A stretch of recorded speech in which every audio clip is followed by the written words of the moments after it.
پاکستان اور بھارت کے درمیان جنگ ہم نے روکی، اب بڑی ڈیل ہونے والی ہے۔ امریکی صدر کا دعویٰ۔ ڈونلڈ ٹرمپ کا کہنا تھا کہ پاکستانی لوگ بہترین اور اس کے رہنما عظیم ہیں۔ میں نے دونوں ملکوں سے کہا کہ تم یہ کیا کر رہے ہو؟ ہم نے جنوبی ایشیا میں کشیدگی کم کرنے میں کامیابی حاصل کی، دونوں کے درمیان کئی تنازع نمٹائے، تمام معاملات تجارت کے ذریعے حل کیے، اب تجارتی معاہدوں کی جانب بڑھ رہے ہیں۔ وائٹ ہاؤس میں جنوبی افریقہ کے صدر راماپوسا سے ملاقات کے بعد صحافیوں سے گفتگو۔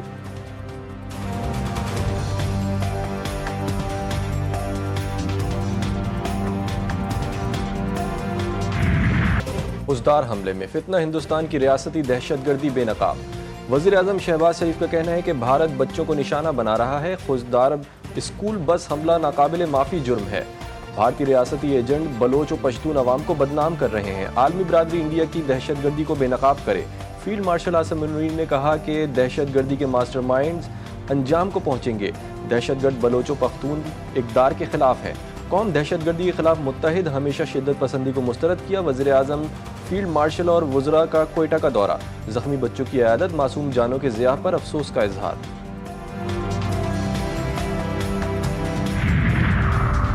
بلوچستان پھر دہشت گردوں کے نشانے پر، خوزدار میں اسکول بس پر بم دھماکہ، 3 بچوں سمیت 5 افراد شہید، متعدد زخمی۔ صدر مملکت آصف زرداری، وزیر اعظم شہباز شریف، وفاقی وزیر داخلہ کی بم دھماکے کی مذمت، کہا بزدلانہ کارروائیاں قوم کے حوصلے پست نہیں کر سکتیں۔ چاروں وزرائے اعلیٰ، جے یو آئی سربراہ Maulana Fazl ur Rehman, governor Sindh, P T I اور ایم کیو ایم کی بھی مذمت۔ وزیر اعلیٰ بلوچستان سرفراز بگٹی نے کہا کہ حملے میں بھارت ملوث، بچوں کے خون کا بدلہ لیں گے۔ وفاقی وزیر اطلاعات عطا طاہر کہتے ہیں میدان جنگ میں واضح شکست کے بعد بھارت اوچھے ہتھ کنڈوں پر اتر آیا۔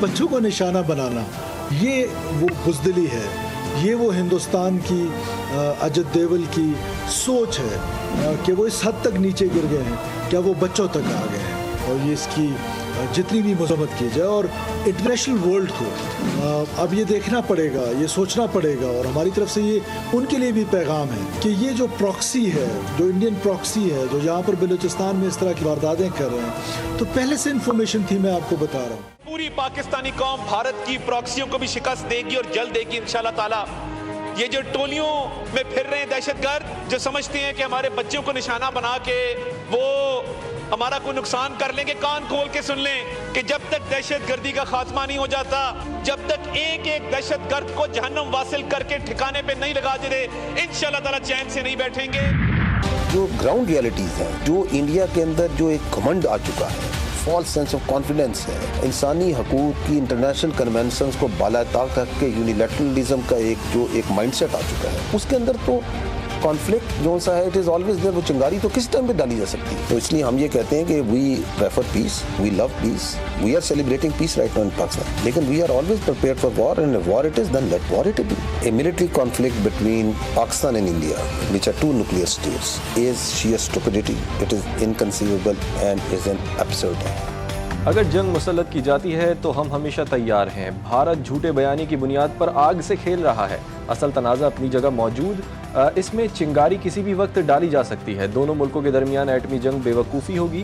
D G I S P R lieutenant general Ahmed Sharif Chaudhry کا بی بی سی کو انٹرویو، کہا جوہری جنگ ناقابل تصور اور نامعقول خیال ہونا چاہیے۔ پاکستان امن کا خواہاں، جنگ مسلط ہوئی تو ہر وقت اس کے لیے تیار ہے۔ D G I S P R کا بیک چینل رابطوں سے متعلق اظہار لا علمی۔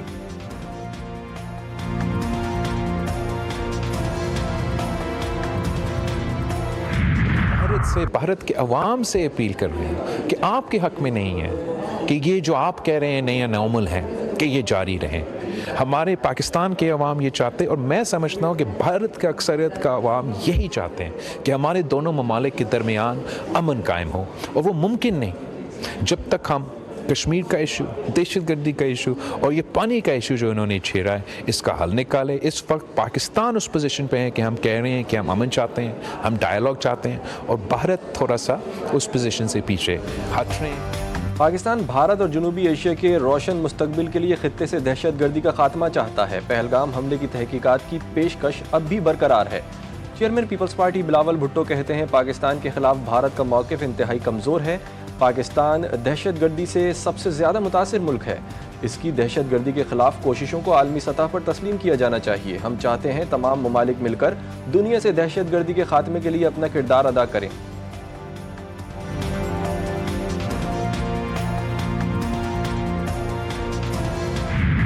اللہ تعالیٰ نے جو پاکستان کی دنیا میں عزت تھی، جو پاکستان کا پرسیپشن تھا، اللہ تعالیٰ نے اس کو پاکستان کے حق میں بدل دیا، دنیا کو مسخر کر دیا پاکستان کی. اللہ تعالیٰ نے ایک رات میں پاکستان کی عزت بڑھا دی. دنیا سمجھ رہی تھی چند منٹ کی لڑائی میں پاکستان کو شرمندگی ہوگی. بھارت کے خلاف تاریخی فتح پر سب کو مبارکباد دیتی ہوں. وزیر اعلیٰ پنجاب مریم نواز کا پارلیمانی پارٹی کے اجلاس سے خطاب. صوبائی حکومت کی کارکردگی بتاتے ہوئے کہا جتنی تلخ باتیں کرنا چاہیں گے سب کو سنوں گی. میری نیت اور کوشش میں کوئی کمی نہیں. جن حالات کا ہمیں سامنا تھا وہ سب جانتے ہیں.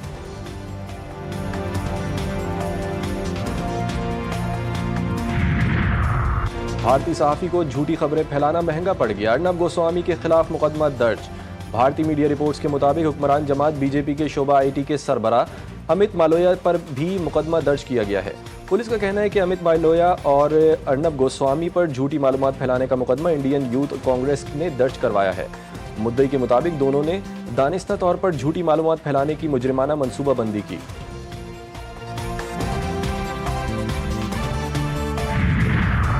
پاکستان، چین اور افغانستان کے درمیان سہ فریقی مذاکرات.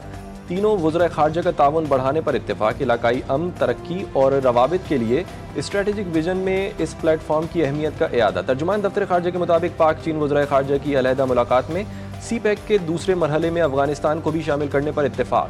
اسحاق ڈار کی افغانستان کے قائم مقام وزیر خارجہ امیر خان متقی سے بھی ملاقات. دو طرفہ تعلقات میں مثبت رفتار کا خیر مقدم.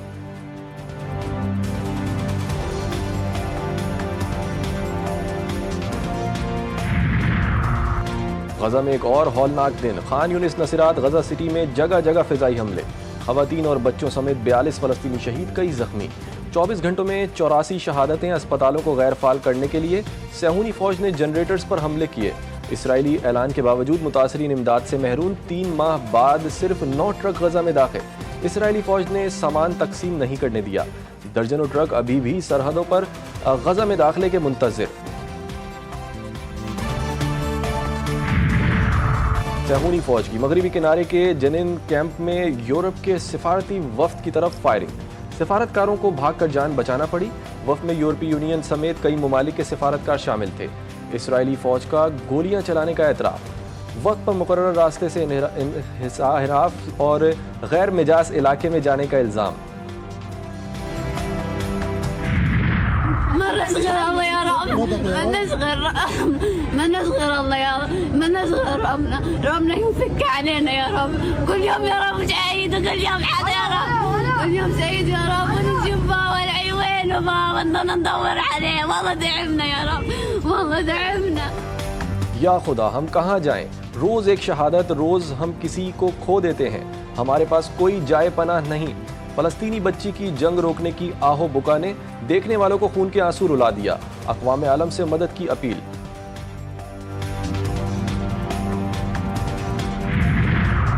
پی ایس ایل سیزن 10 کا کوالیفائر مرحلہ. کوئٹہ گلیڈیٹر پہلی فائنلسٹ ٹیم بن گئی. پہلے کوالیفائر میچ میں اسلام آباد یونائٹڈ کو 30 رن سے شکست. لاہور میں کھیلے گئے میچ میں کوئٹہ گلیڈیٹرز نے پہلے کھیل کر 6 وکٹوں پر 209 رنز بنائے تھے. دنیش 48، فہیم اشرف 45، فن ایلن 41 رنز بنا کر نمایاں رہے. ہدف کے تعاقب میں اسلام آباد یونائٹڈ کی ٹیم 179 رنز پر ڈھیر ہو گئی. آج ایلیمنیٹر میچ میں کراچی کنگز اور لاہور قلندرز کی ٹیمیں ٹکرائیں گی.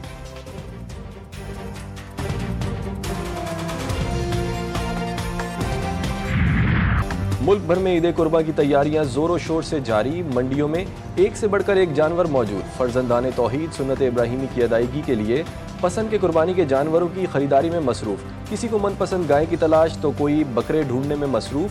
قیمتیں سن کر خریدار پریشان. بیوپاری مہنگائی کا رونا رونے پر مجبور. خریداروں اور بیوپاری میں جوڑ توڑ جاری.